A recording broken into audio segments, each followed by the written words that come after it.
And today is one of my favorite show formats where we actually in person with some founders at their office. We're here at the world headquarters of Los Cuernos Wine here in Carlsbad, California, with Cory Assink and Zeke Blattler, the co-CEOs of Los Cuernos Wine.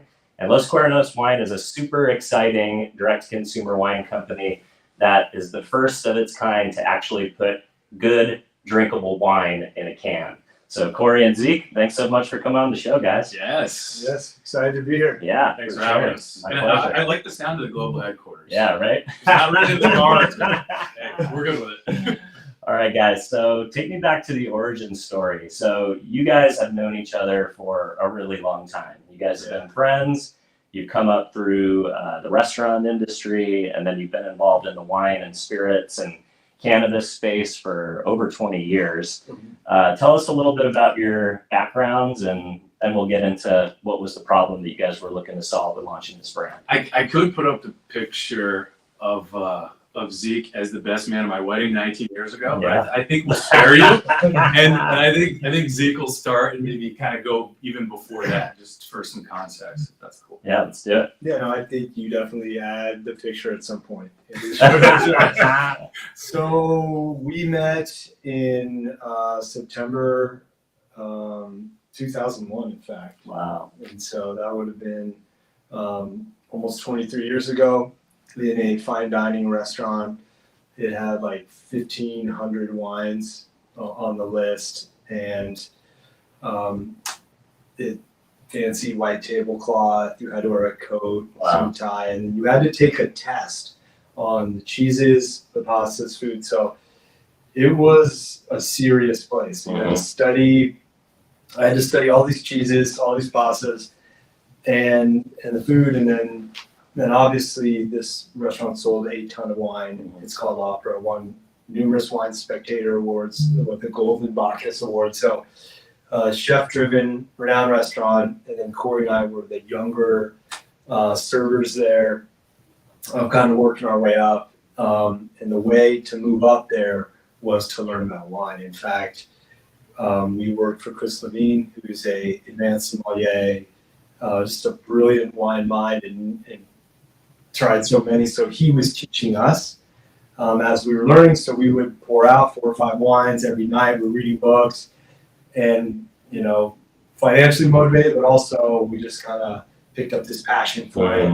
As you start talking to people about wines from Italy, wines from France, wines from Spain, wines from Napa, wines from Sonoma Pass, so you're getting all of these different wines together, and then someone walks in, and during the time that they sit down, we are working with them to give them a great experience, like with the wine and food. So that's kind of where my end goal was, and that's how. By the way, Cory was really good too. So here's the other part: if you're a really good server, this is a great part.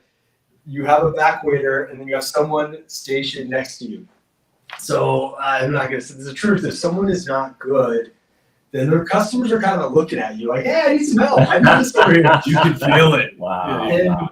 And so Cory wasn't the only good one, but there was like 2 or 3 that if I worked alongside them, all the customers would get a great experience. They're getting elevated. They're actually spending more money baking for us for the experience. So that was, I think, my first interaction with Cory was, okay, this guy's pretty good.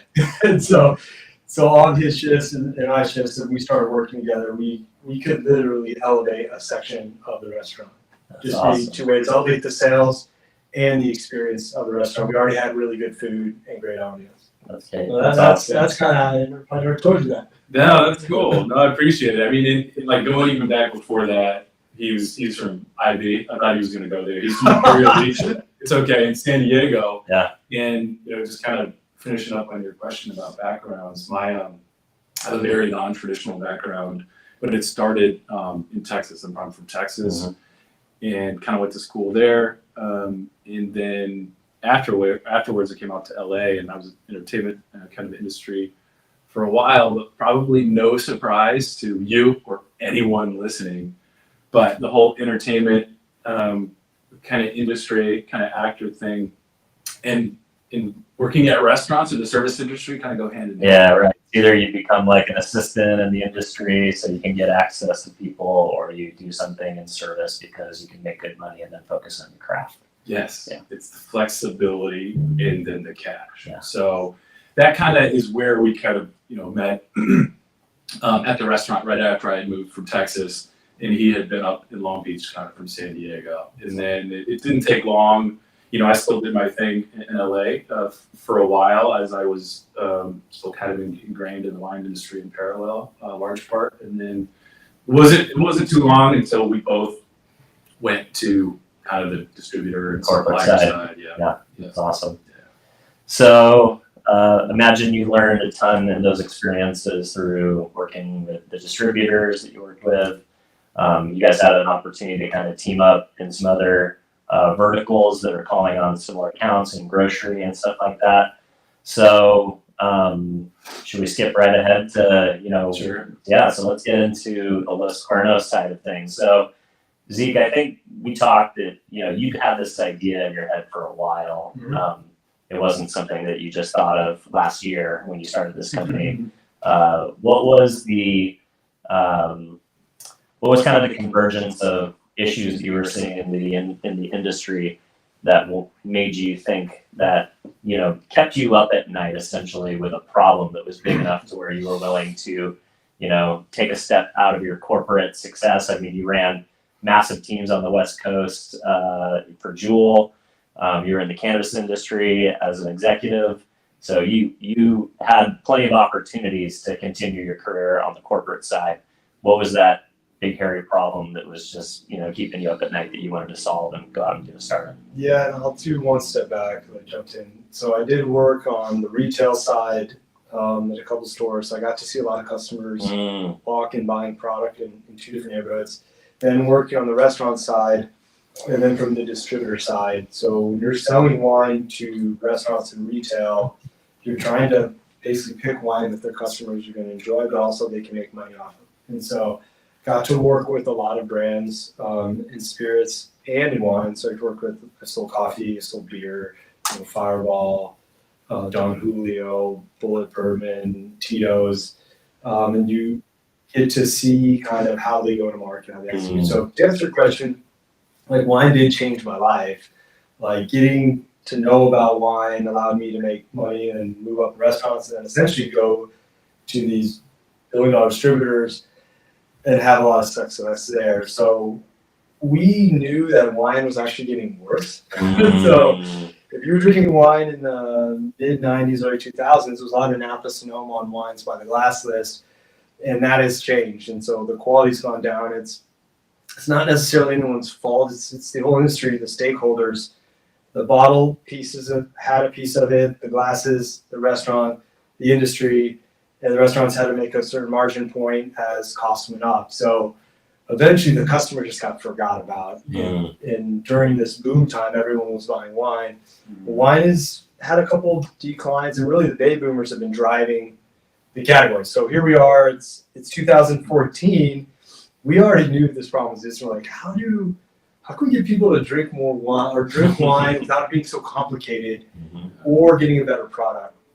So we started looking at, we wanted to do white and red blends at first. The thought was we could get a better price point on certain red and white blends from Central Coast. And then that evolved to certain varietals, and we picked up Petite Syrah in 2014 as a varietal that could make sense for a great red blend.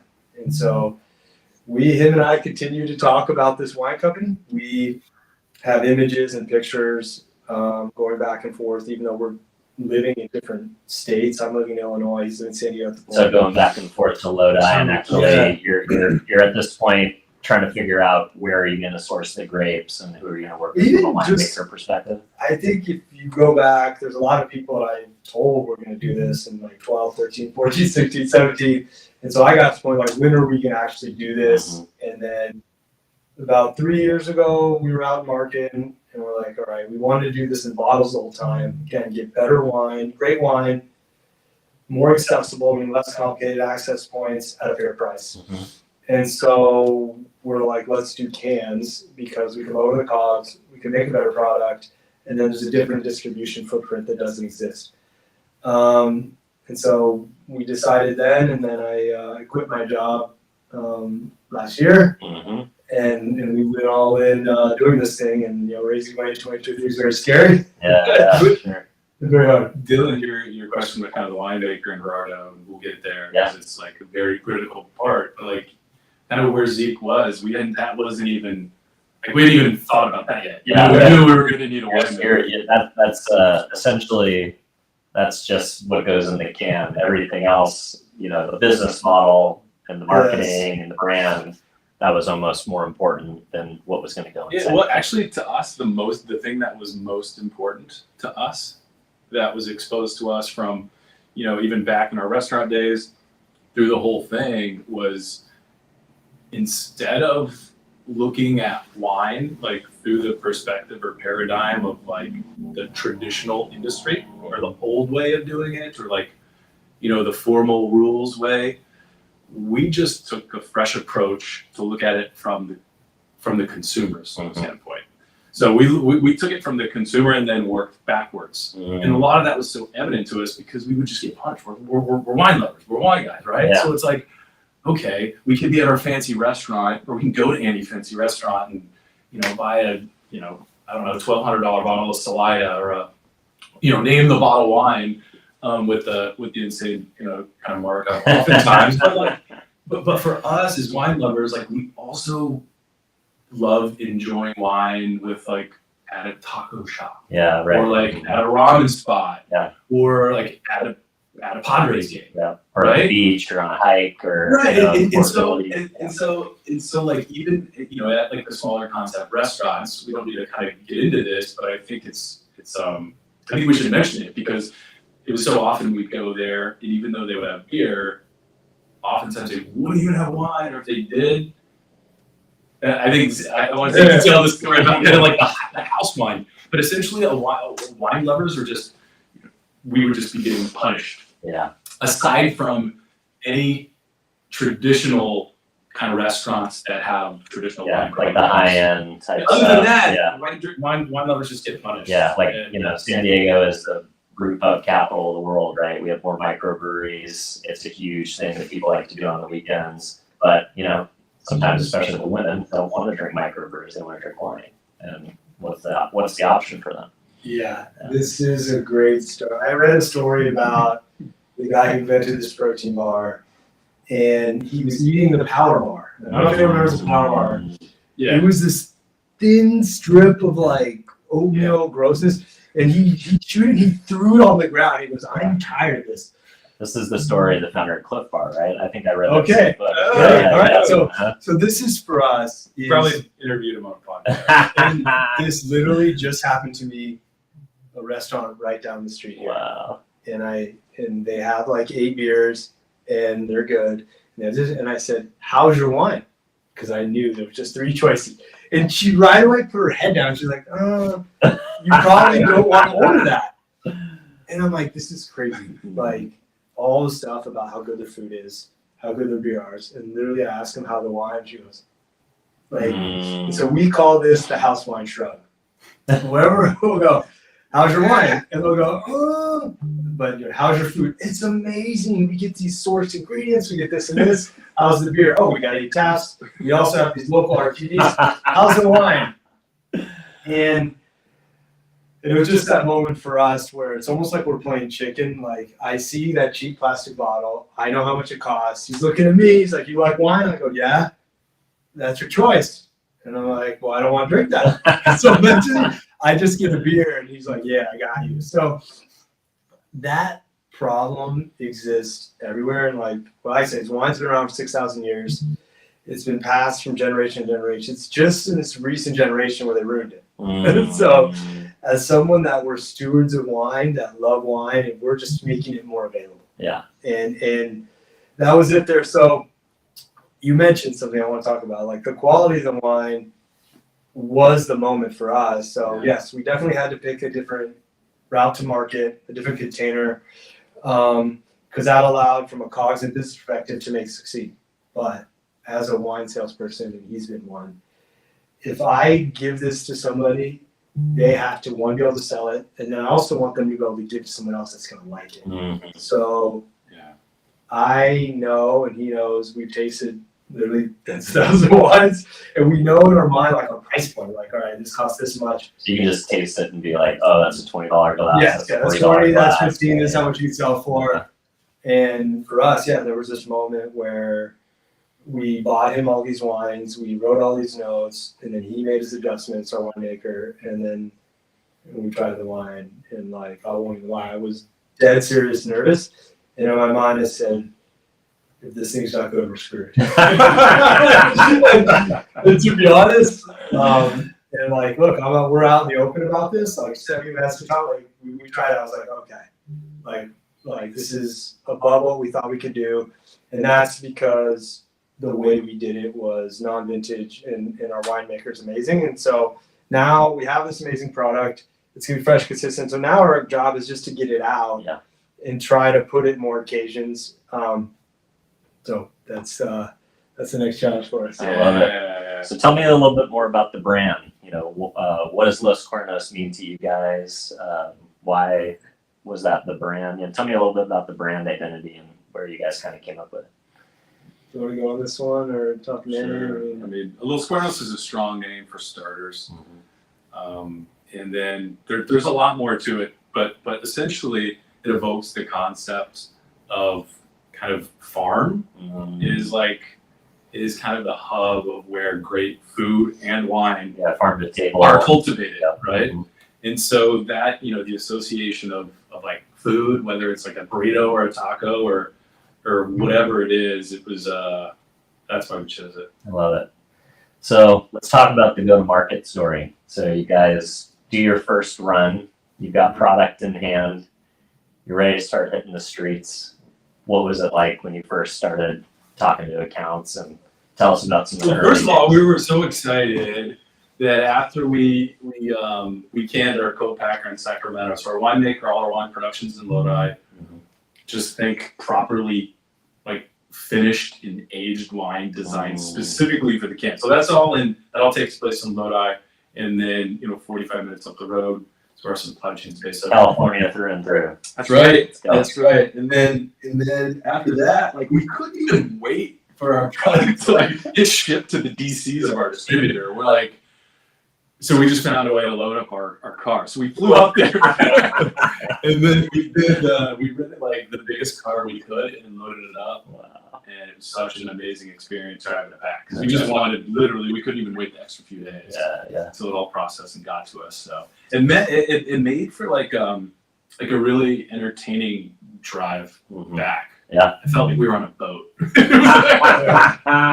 Well, I can imagine. Freeway. I mean, that's what so many entrepreneurs struggle is what's that, that initial, like people come up with an idea and then it's like going through the manufacturing process and figuring out how to raise enough money to get that first landed product that you can start showing to customers. So I imagine that was a pretty exciting moment. So you get back down here to San Diego, and I love, I think direct to consumer brands, nowadays it's very easy to spin up a Shopify and start going in a lot of categories. Obviously, alcohol has a different model based on regulation, right? So you can't just spin up a Shopify and start marketing.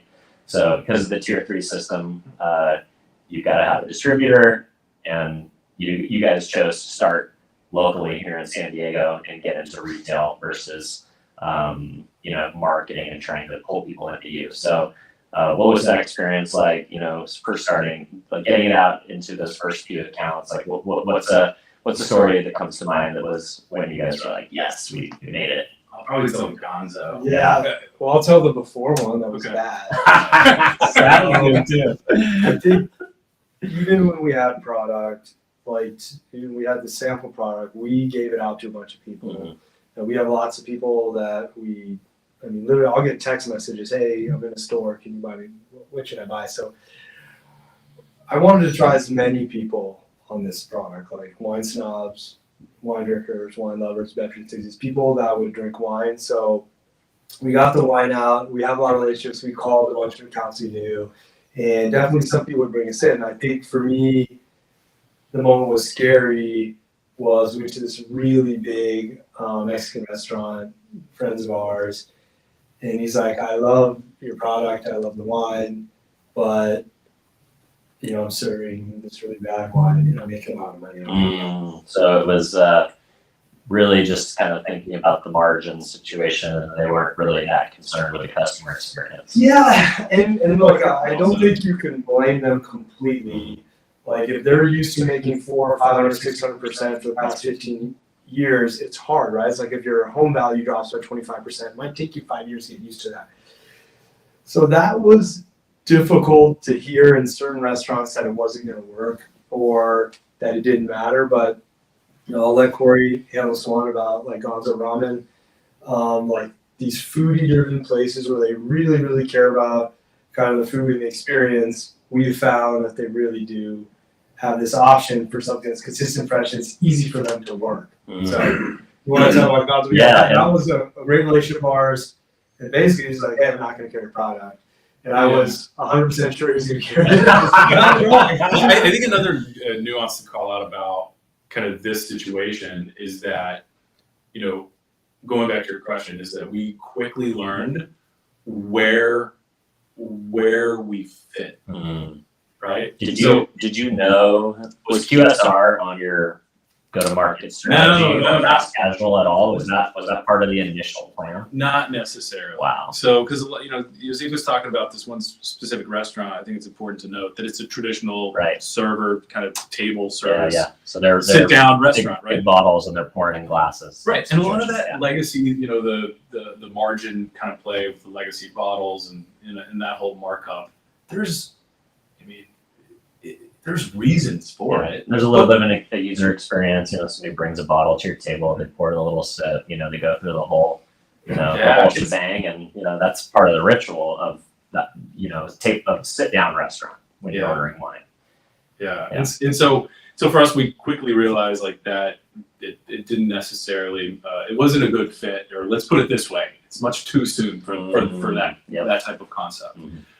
But then when you look at the smaller concepts that don't have traditional wine programs, Gonzo is a great example. Mm-hmm. So the owner operator, just an unbelievable couple, just great food, super highly renowned ramen spot. I love that spot. Oh, okay, Gonzo. So, but think about this. So you've been there. So, oh yeah. So very small. Right? Yep. Yeah. Most of the seats are outside. Yep. Always a line. Mm-hmm. Very small, footprint, high volume, though. Small, so when I initially talked to Jamie about the wine, as excited as he was for us, he was like, I don't know. They didn't have a wine. We had all this other. They didn't even have a wine. They were replacing something. And this is a very, very common theme amongst kind of smaller QSR, fast casual. Yeah, fast casual. Even if they have a beer and wine license, they only have beer. Yeah. Got it. Sadly, most of the time. Wow. And so it was just a crazy opportunity. I'm like, wait, what? You don't have wine? But his food's amazing. All his other beverages are great. He's got great beer. He did a collab with a local guy.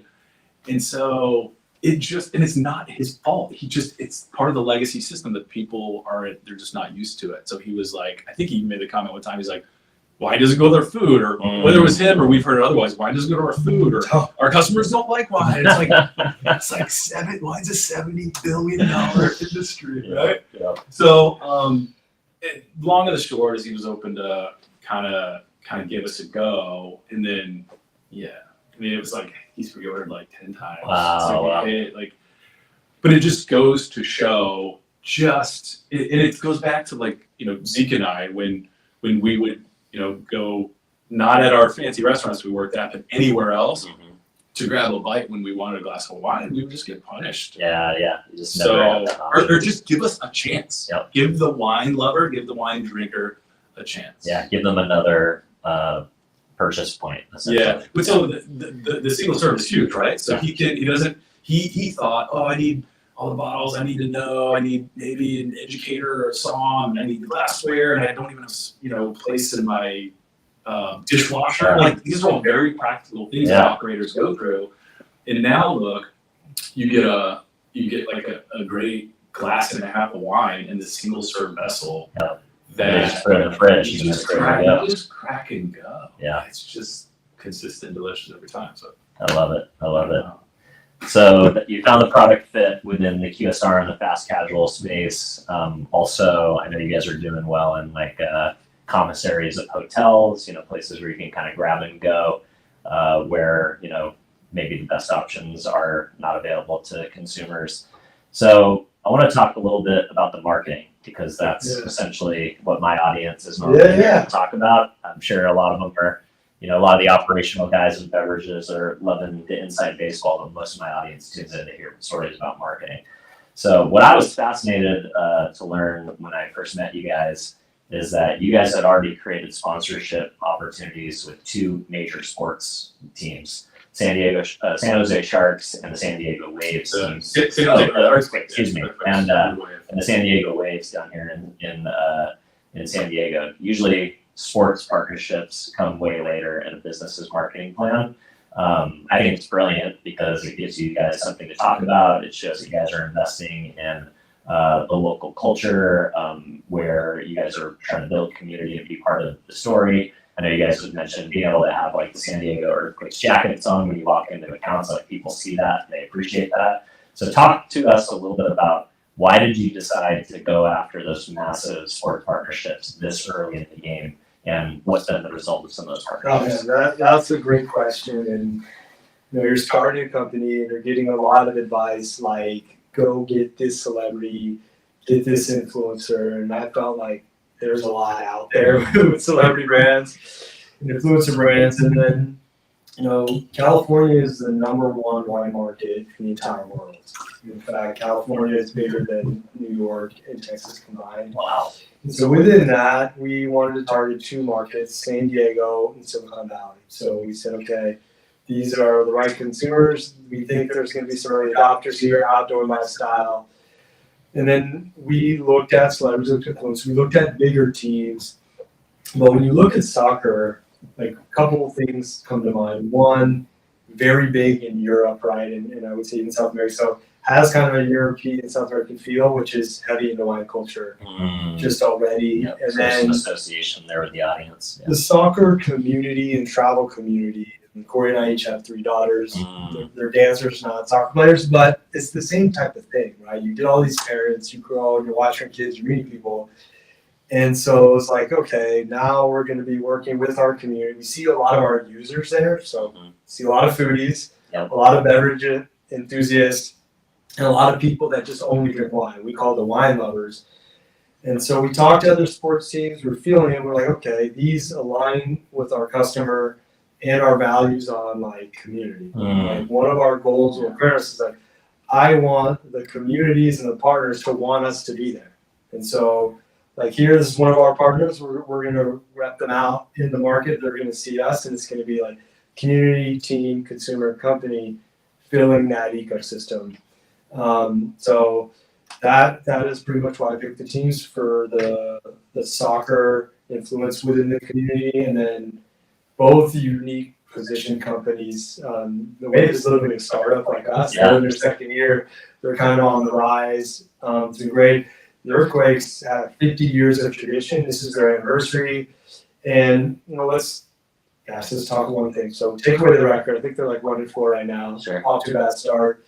We just went to the game, packed house, people loving it. And on one of the games, we saw their star player.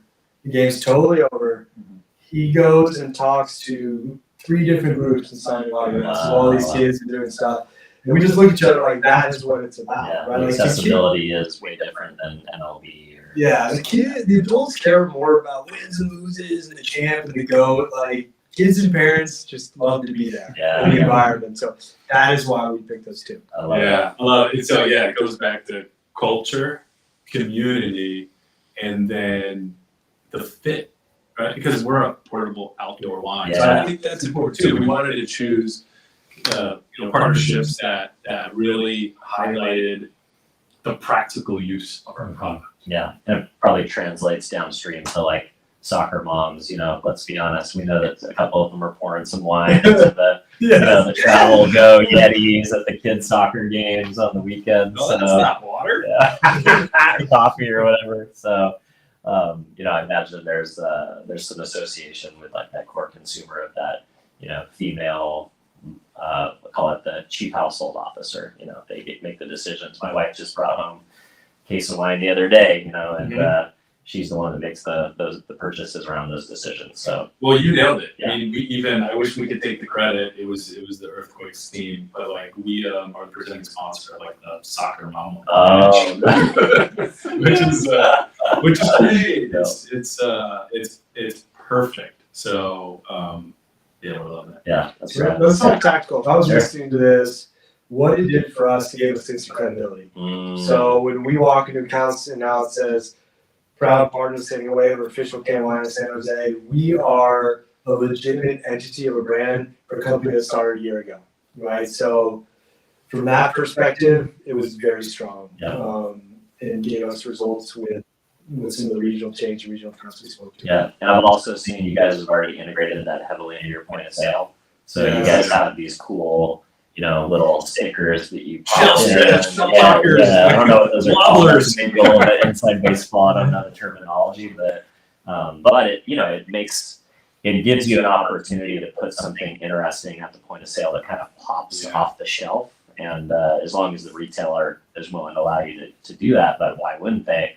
And I imagine that the association is not only good for you, it kind of draws the eye in. Like, I'm a big cigar guy, and one of the only cigar brands out there, this company called Camacho, they had an agency do a rebrand for them, and they have really bright red, yellow, and orange tubes that their cigars are kept in. And traditionally in the cigar world, everything is brown, everything is very classic, everything looks the same. So these Camacho cases that are very colorful, they just pop on the shelf. And when I see your guys' stuff out in the wild, that, those point of sale San Diego Wave, like press-ons on the shelf space, it draws your attention in it. It's like, oh, cool. Yeah, so I'll learn more about that.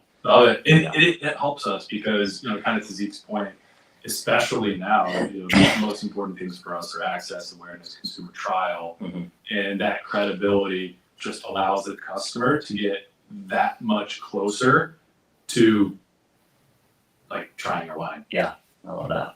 So I want to talk a little bit about the marketing strategy from a social media perspective as well. So what I love about your guys' social media is I feel like you guys are kind of wearing your entrepreneurial experience on your sleeve to a bit. You guys are not just doing glossy, videos with your winemaker and the farm to table stuff and the things that, we know kind of from the wine industry, right? Like that's like the typical marketing is usually culinary.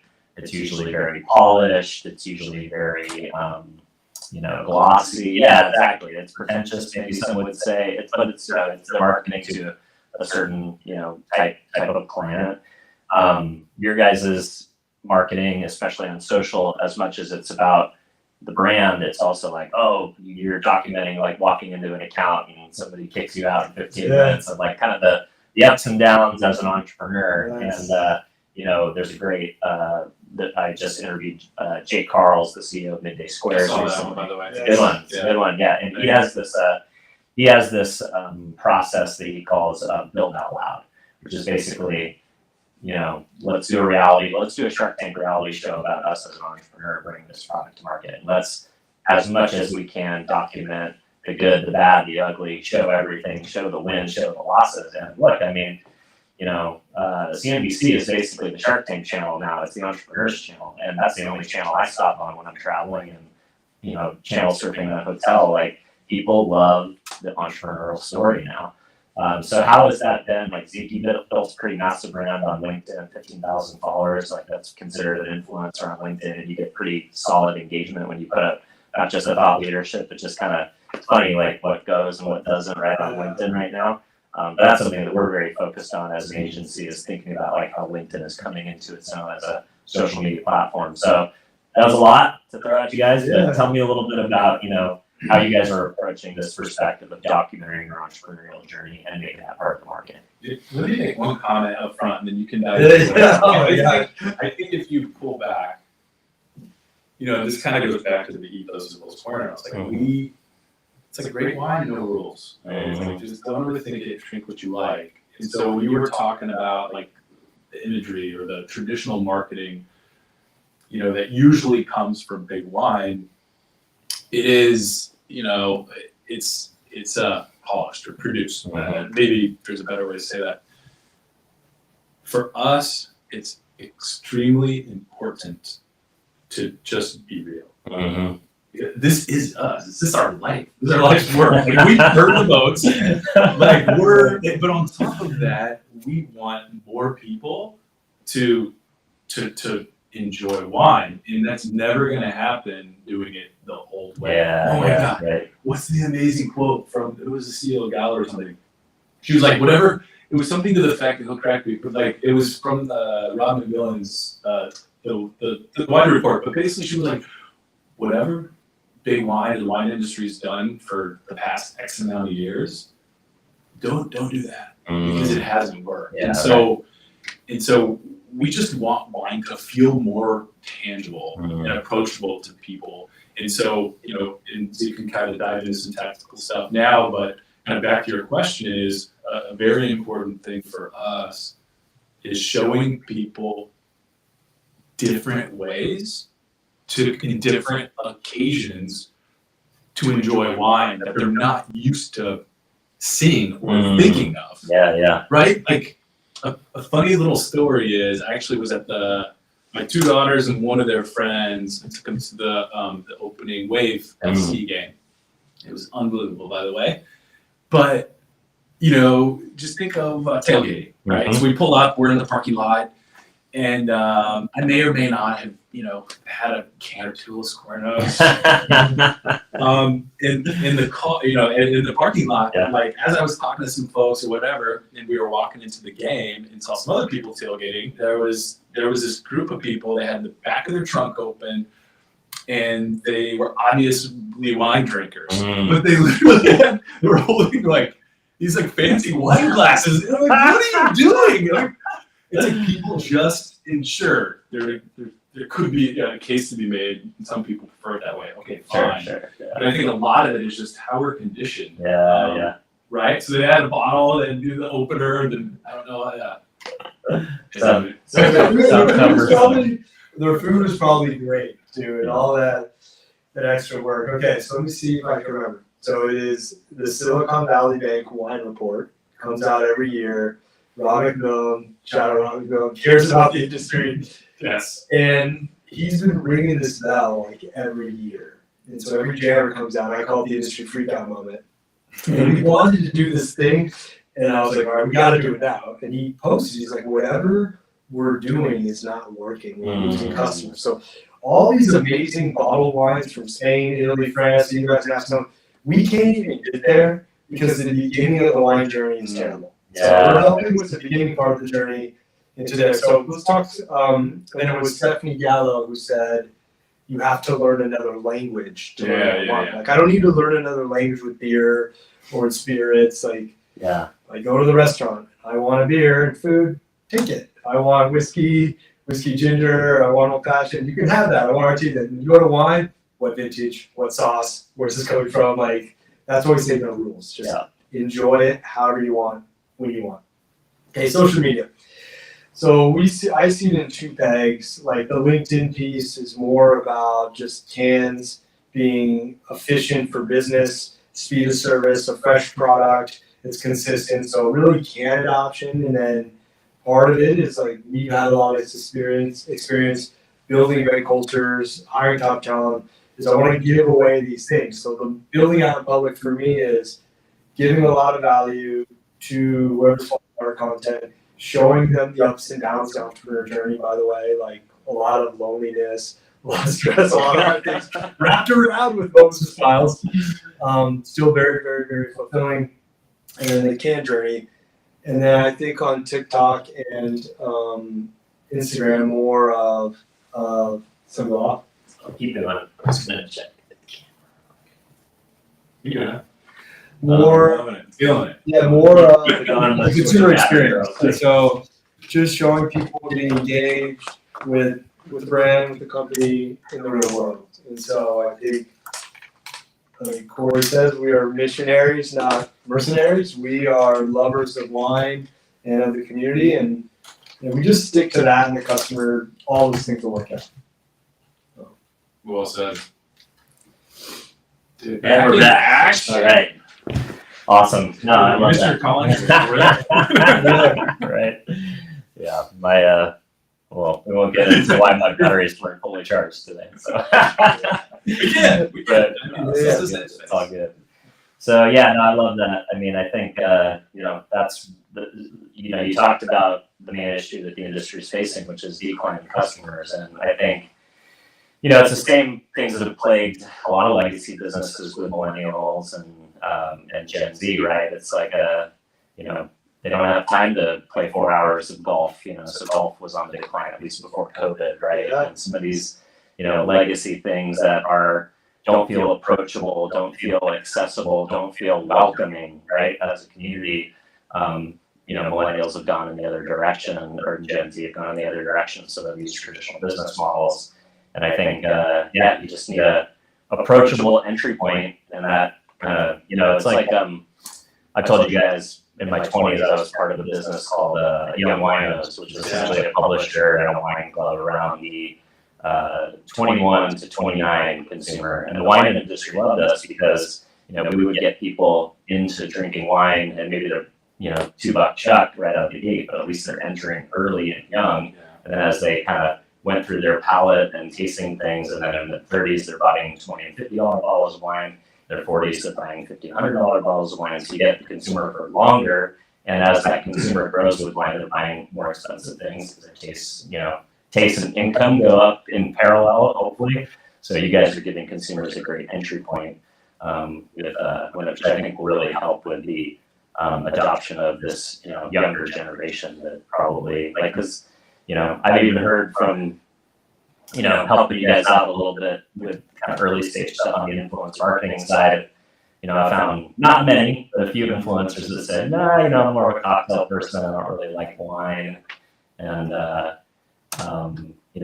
think there's definitely that stigma attached to it, that it's just not culturally relevant to them, or but giving them an opportunity to experience it in a restaurant setting or at the beach or at a ball game. I think that's a new entry point that consumers don't have. So Yeah, I think you nailed one. Is if you walked into a bar or restaurant and you wanted to get like a good glass of wine under $10, it was actually hard and confusing to do. I think we pumped out over 1,000 cases, so I did 24 packs. Maybe we're around like 3,000 cans served, and I got to watch a lot of people drink the wine without knowing. So the blind test, so to speak. it's been amazing watching the experience. I think people can't believe that this exists before, and look, for all those people now, they don't drink too much of. You could start a little bit higher. I see younger people drinking Jameson, Maker's Mark, Tito's. You're seeing like a beer like 805. You're seeing all these cool brands that are coming out, and like Cutwater out here in San Diego started one of those trends here too. So just the beginning of this journey. Yeah. And as long as people continue to enjoy this with the burgers or to-go food or tacos, we're good. Like we're really solving something for them. It's been awesome. I love it. So let's dive in a little bit deeper into the social media part, because that's a little bit of my expertise. So when I first started talking to you guys about what kind of influencers do you want to work with, you guys were pretty specific that you wanted people here in San Diego. You wanted to reach that kind of trend-setting millennial to Gen Z, 21 plus, obviously, but the mom, that chief household officer, that mom influencer, not just the polished, like nice mom influencer lives in La Jolla and has everything together, but like the real, the real. So can you tell me a little bit more about like what do you guys see as like a good brand ambassador partnership, whether it's in Like what are you guys looking for, and what is your guys' approach to working with influencers, from how to give them creative license to be a good partner and a good steward of your brand? I think we're learning, Mm-hmm. like, all of this stuff for being this close and kind of feeling the brand out. How I look at it is the people, like our core customers, are beverage enthusiasts, like people that love usually tea, tequila, coffee, whiskey, wine, beer. It's kind of all one same group, and they're really passionate about beverage. And then foodies, a lot of, not everyone's a foodie, but many people love this is their passion to go to like all these cool restaurants and stuff. And then you have kind of like women who are kind of the core wine drinker too. So I think about all three of them, and then like if we're doing a quality product, then how do we kind of fit within their lives, and then how can the story be kind of told authentically? Like I think you mentioned, we don't want it super polished because we're kind of a to-go outdoor wine, we're to-go food. I want it to be a relaxed version of drinking wine, like having longer instead of like this super produced one. So don't know if it's a clear answer, but however they're experiencing that, whether it's going outdoors, whether it's getting to-go food or in a restaurant, or maybe your kids finally go to bed and you got this 30 minutes like we have. So that could be it.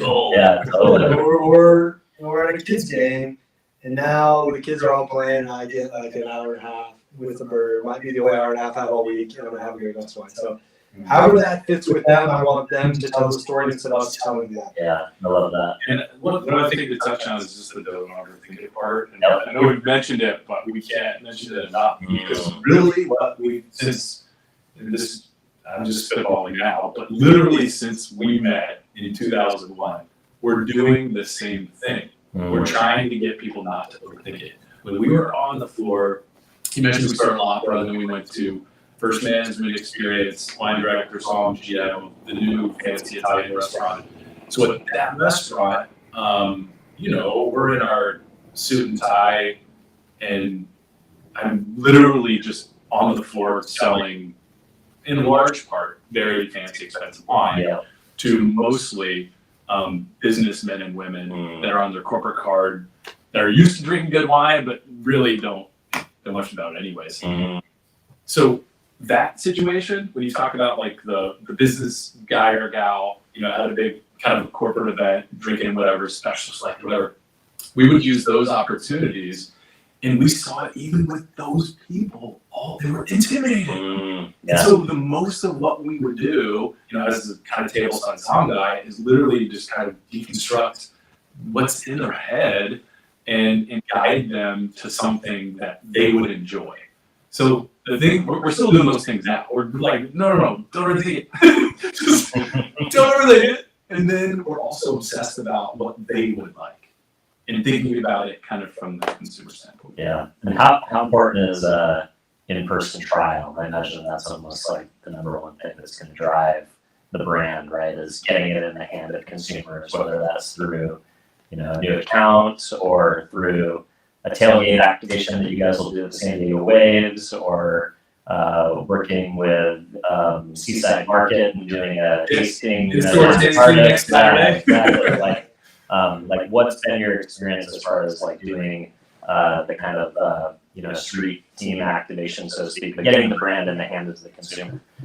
I think getting it in front of like the right consumer. Yeah. There's this moment we did Soul Cycle our ways, and then the woman comes and tries. She's like, man, I wish this existed earlier. So I was like, yes. And so definitely, it's the wine drinker of their group of friends too. Sometimes people ask them, right? Like, hey, what's this? Is good. And so if they're a fan and they touch our product, they're going to give it to more. So Good word of mouth. yeah. Definitely, we feel like trials like super important. And it's like awareness, access to consumer trials. And the trial's tricky because it's, fortunately, like, we have an amazing product that is over-delivered in our opinion. But aside from that, there's this tricky part about seeing and thinking about drinking wine that's in can. Yes. Right? Yeah. And so that piece of it is tricky. So it makes it even more challenging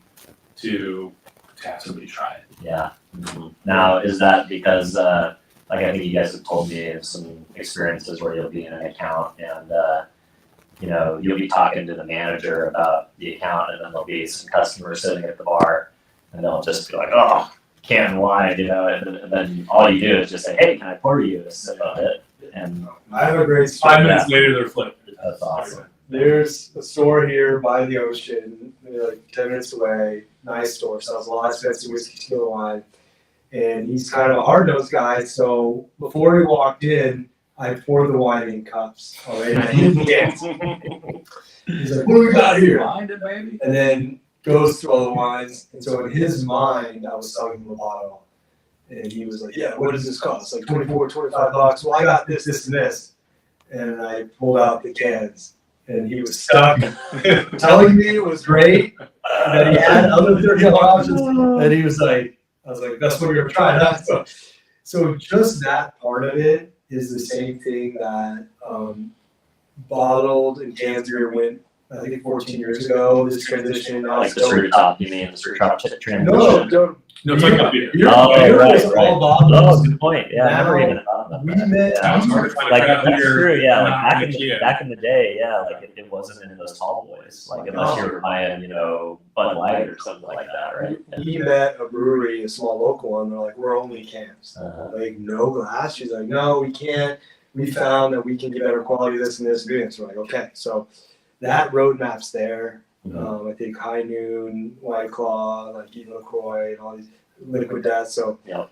this is just the oldest, latest industry. So I think it's going to happen quick. Once it goes, it's going to go fast. Yeah. And is that sustainability component that Liquid Death pushes into, is that true also for the wine industry, that the cans are more For the sustainable, younger, more recyclable? Because like I was talking to an influencer the other day, and they're like, "Yeah, I hate when I see like broken glass, on the train tracks on the way to the beach, like on a hike or something like that. Like glass still gets broken even if it is recyclable." yeah, My bottles aren't recyclable. Yeah. Yeah. Oh wow! I didn't realize my that. models are recyclable. And Right. I don't want to be wrong with this data, but someone will correct you on the internet for sure. That like 70% of the carbon footprint is actually the temperature they're used to make glass. Now, Oh wow! I don't want to turn this against glass wine. Actually, I think bottled wine could go lower glass, can be more sustainable. I think there's amazing bottled wines that we want to get people to. So I don't want to make this cancerous bottle. I think the beginning part of the wine industry is very low quality, terrible wine that's overcharged. So let's just fix that, and let's get people as a whole drinking wine.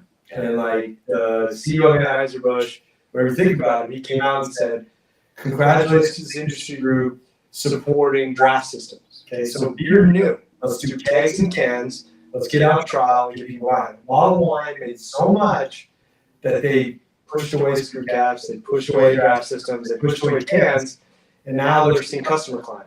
So it's just like with baseball, the games were too long, blockbuster video, the fees, wine industry, long in the tooth, not understanding the consumer. Yeah. So now you're seeing this convergence. So Yes. traditionally our background is, and this is maybe a nuanced kind of thing for maybe some of your viewers, but put it simply, there's kind of like this bifurcation of wine and spirits in beer as far as the kind of the distribution networks are considered.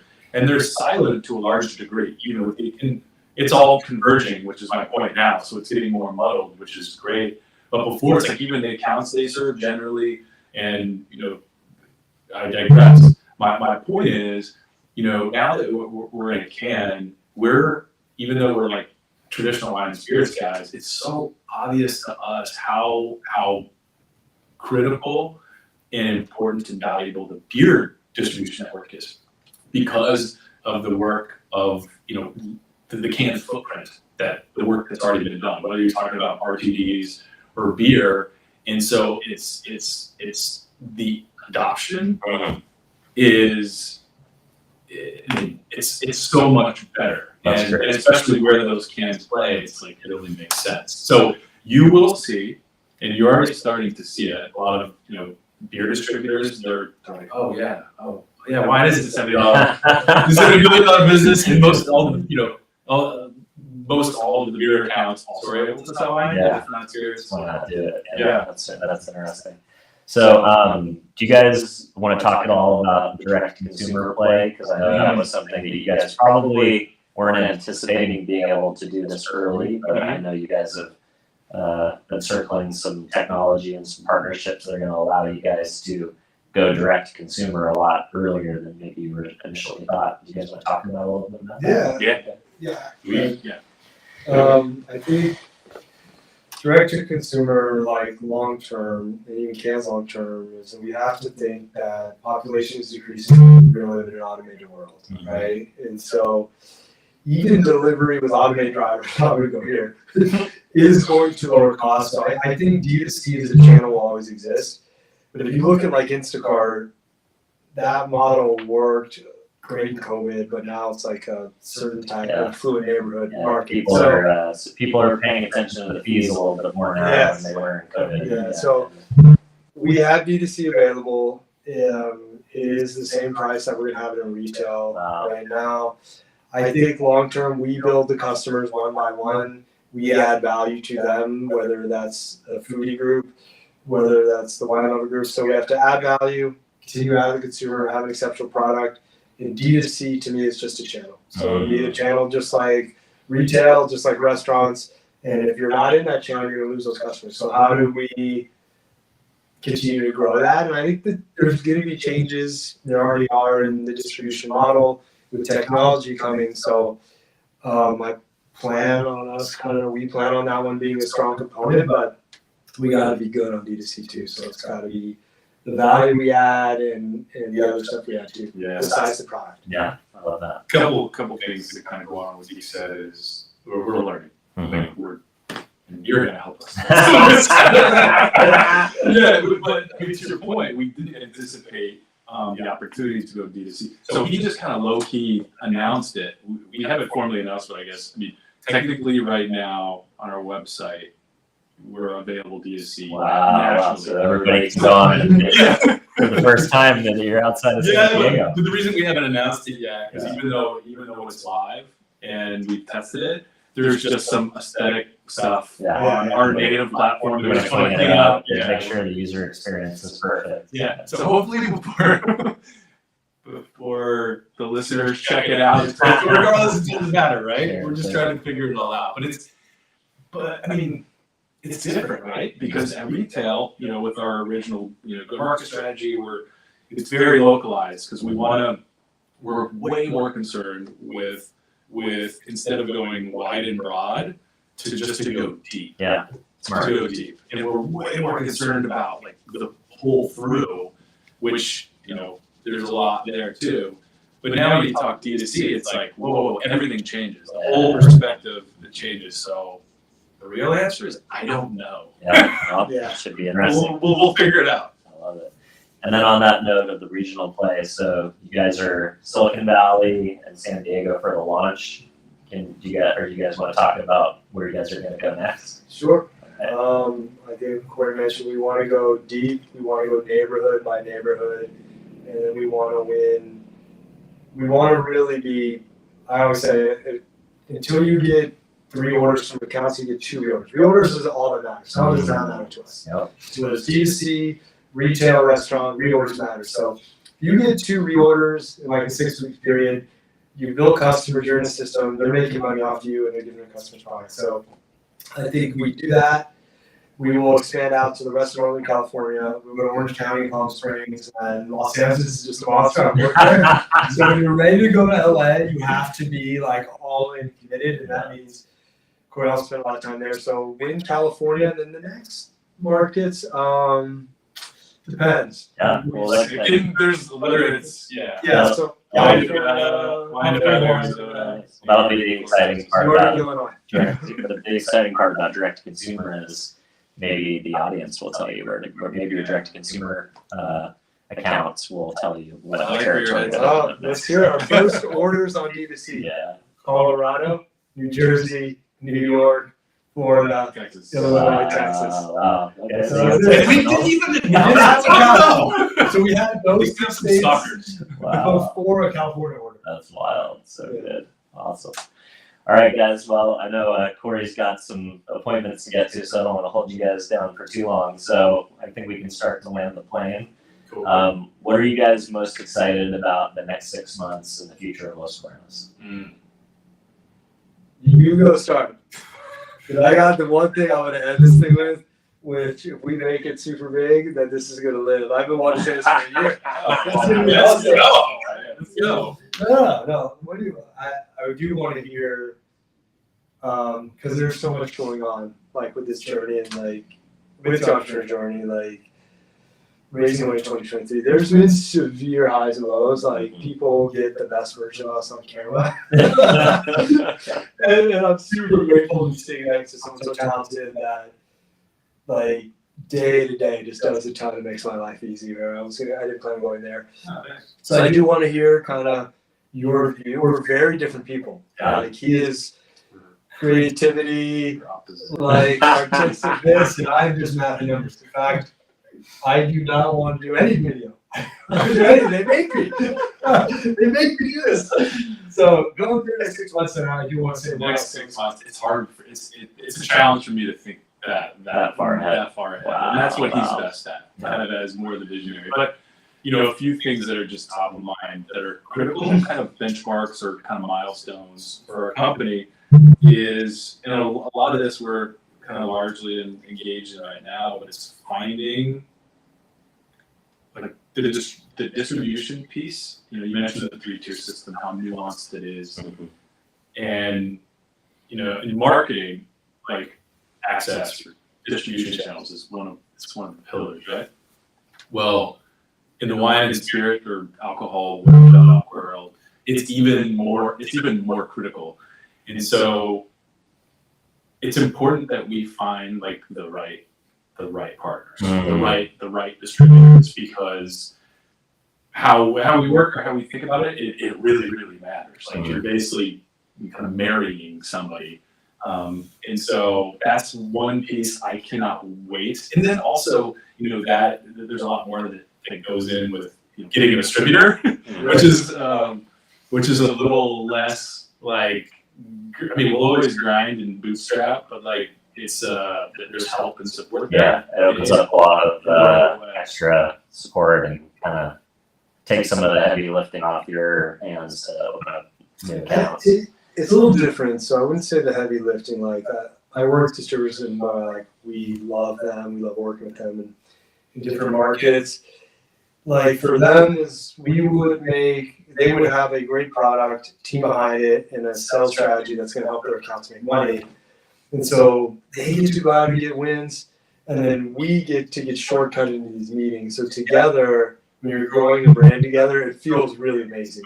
Let's do it. And I think the second piece is I've said this a lot, and because we're looking for one, it's like, you just don't blame the distributor. Like they're literally an extension of you, and when you win together, there's really nothing like it. Like it's literally like just two groups that are just like, it's like a brand and an agency. Yeah, and it's when it all comes together. That's awesome. What were you gonna say? All right, so even when we decided to do this company like 10 years ago, but I knew at some point I was going to talk about the reasons to buy this, and I wanted it to like live forever, because then we'd have to like live up to this. So there's 3 reasons why you should buy Los Cuernos. Yeah. The first one is we make better wine by design and great no wine, no rules. In the simplest way, we lower the cost basis by using a can, by going on vintage, doing this stuff, and our expertise. So just from a pure math perspective, we made wine cheaper, and by putting a channel, so we made great wine available to people. Like, check, we did that. Okay, secondly, the great wine, no rules, is we have to get rid of all these rules about how it's drank, the container it's in, where. That's going to take some time. All of that stuff can actually be copied. So my opinion is the 2 giant wine companies who sold a bunch of this really poorly wine in plastic bottles, they're just going to poke a counter wine, take it to a lab, and they're going to copy as good as they can. So knowing that is the next 2 pieces of why someone should buy Los Cuernos. So you're initially going to buy it because it's a really good product. Okay, we did that. The second part is having a great company culture in the social media area post-pandemic is an advantage. And so we all know now which companies suck. Like Glassdoor, all those areas. We all know the majority of people I talk to are the most dissatisfied with their jobs that I've ever seen in my life. And this is across the industry. So what we're going to do is we're going to build a company that supports their employees, right, and develops their employees. And then those are the two simplest ways I could put it. But we aspire to have a talent-dense organization, the right cultural flywheel, and then the development flywheel. And then if you do that, like, it'll be a company that we're all proud to work with. And then I think Glassdoor, employee reviews, and as we go out and say this, we'll prove it over time. And so, and then the third reason is our commitment to our partners, our communities, and our customers. And so, if you think about it, like the San Diego Wave, we are now putting out 5,000 pieces of San Diego Wave collateral into San Diego. I'm wearing their shirt. We're going on social media. When we go to the events, we work hard and we work hard for them. Okay, now we're going to work hard with consumers, and our goal is like add value, be easy to work with. Yep. You do that in this flywheel of an ecosystem. Eventually, wine is just going to be a commodity, but they're going to say, "Wait a minute, the product's good. Now I got a lower price. I got this." No, these are good human beings that take care of the people, treat them right, and they go with the community. And this is the chance for Gen Z and all these people to put their money where their mouth is. This is the company they've all asked for, and so we're going to try to build it. Are we going to be perfect? No. but I will say that we legitimately have built cultures that people have loved working at, and we're going to have a commitment towards that and aspire to be that. And so I hope this thing ages well in 5 years, because those are 3 buckets. We're going to make really good wine that's that the people are going to like. Our people are going to get developed and work here and continue to go on, and we're going to be easy to work with, and we're going to add value to our partners. And those last two are timeless. I love it. There you go. Save that one. I think the modern consumer, the new direct consumer entrepreneur storytelling led brand, they make fans and friends, not customers. Yes. I think if you guys can do what you guys are doing, I think it's going to be wildly successful. Yeah. So thanks, guys. Appreciate you coming on the show. Anything else you want to plug or let people know now that DTC is up so they can actually go and buy some? Just hang around for the journey as we try to figure it out. All right. Yeah. Thanks, guys. Give us a follow with Cuernos Wine. Send us messages. We'll answer it. And if your questions are on enjoying the wine, let us know. We'd love to talk to you. Awesome. Thanks, Dylan. All right, guys. Well, hey, if you enjoyed this podcast, wherever you happen to be listening or watching today, don't forget to subscribe. And if you would be so kind to leave us a review, that's how the show finds a wider and bigger audience. And most importantly, if you have a colleague or a friend or somebody who you think would either enjoy my conversation with Cory and Zeke today, or maybe enjoy a can of Los Cuernos, don't forget to share the show with your friends. Let's go. So next time, thanks again, guys. Thank All right, that's a wrap. And one that we're not co-CEOs.